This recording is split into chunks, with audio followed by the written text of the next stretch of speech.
Brook Lopez to the Miami Heat. Can this actually happen? I think so. Let's talk about it. Don't forget to like, share, and subscribe. As we push for 7,000 subscribers, click that notification bell so you can get all my latest updates, guys. And now that we got that out the way, hit the intro. That is enough said. Happy Thursday, Heat Nation. Your boy Ernest here. Back with another Miami Heat Talk video. Hope you guys are having a great Thursday so far. We are almost at the weekend, so hope you guys are living your best life. And please join me as we go on another Miami Heat Talk adventure. Now, before we get to today's topic, you guys, I used to do a little something for you guys. Whenever you guys would give me 100 likes on an episode, I'd do a shout out in the comments. Recently, I had a video that hit 100 likes. It was the one with me and Big Bro Ralph when we brought back ER Sports. So because you guys got me to 100 likes, I'm going to go ahead and do a shout out on some of the comments on yesterday's episode. And I'm actually going to pick 2 comments because we haven't done this in some time. So guys, get this video to 100 likes or get any of my videos yesterday to 100 likes. If you guys do that, I'll pick one of your comments in the next episode. So I'm going to pick 2. And the reason why is because to show you kind of what's going on with Heat Nation when it comes to Kevin Durant in this trade package. And then we'll get to the topic. Now, I've been seeing this pretty much 50-50. You know, with this whole Kevin Durant saga, it's depending on what the Miami Heat need to give up. Now, I think a lot of us are in agreement with the fact that we don't want to give up Kel'el Ware. But some of us feel that Kel'el Ware just might be what needs to be added to get this trade done. But then if you're giving up a Kel'el Ware, you don't want to give up too much after that. I think the perfect trade package that would work for both sides. Miami gets Kevin Durant, Phoenix gets their choice of Andrew Wiggins, Duncan Robinson, or Terry Rozier. They can pick 2 to match salaries, which these players have expiring contracts.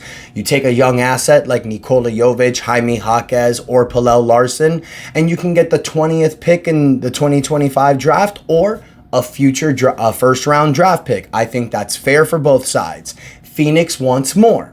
Phoenix wants Kel'el Ware, Duncan Robinson, who has a non-partial guaranteed contract. Kel'el Ware, they want 2 to 3 future first-round draft picks. I'm sure they want that unprotected. So Miami and Phoenix need to meet in the middle. Now, for people thinking that Miami's original offer is a low ball, I don't really think so, because you're giving Phoenix multiple assets. You're giving them expiring contracts, young assets, and draft capital. That's what teams look for when they're trading a star. The problem with Phoenix, though, is that they gave up so much for Kevin Durant, they want something like that back. So they just need to meet in the middle.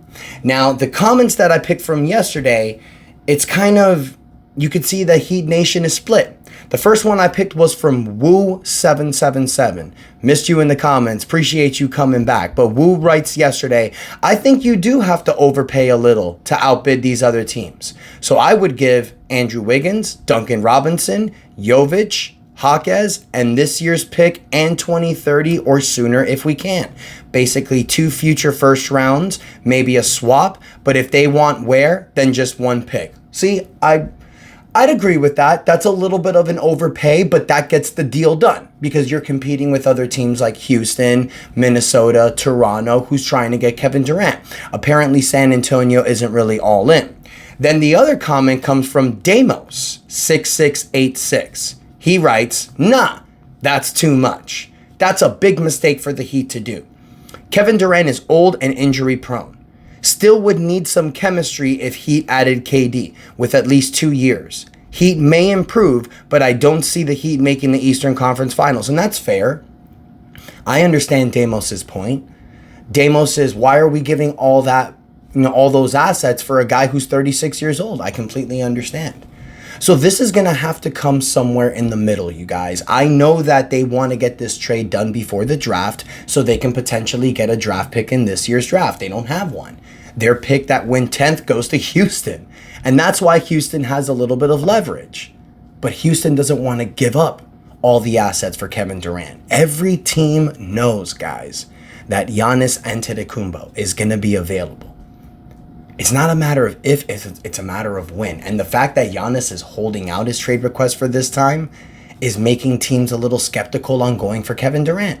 Because if Houston trades for Kevin Durant and they give a lot of assets for Durant and Giannis becomes available, it takes them out of the running. So this is why I feel like the Miami Heat have momentum. But another topic that I want to talk about, since we were on the subject with Milwaukee, and Woo777, Damo6686, appreciate y'all. Remember, get me to 100 likes, I'll pick another comment in the next episode. Anyways, the topic I want to talk about today, you guys, is Brook Lopez. And the reason why I want to talk about Brook Lopez is that Brook Lopez is currently on an expiring contract. He was making about $23 million this year. He signed an extension with the Milwaukee Bucks a few years ago. Now he's an unrestricted free agent, and we know with the situation that's going on with Milwaukee.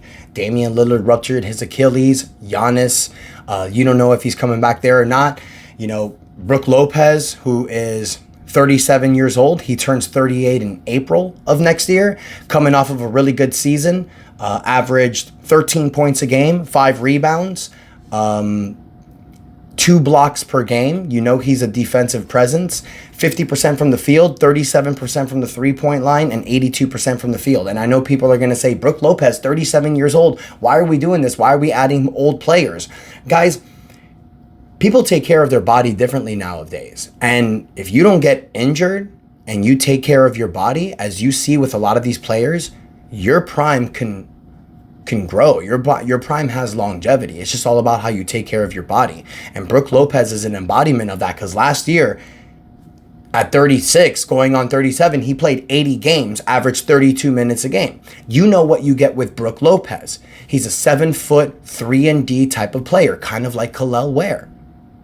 So let's say if you do add Kel'el Ware in a potential trade for Kevin Durant, that's going to leave the center position wide open.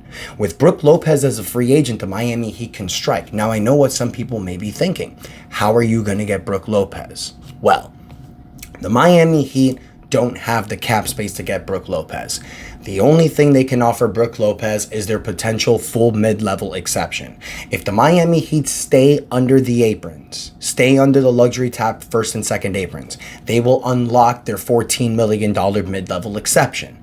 Now, it was reported a few days ago by Harwood Paroxysm and multiple sources as well that cover Milwaukee.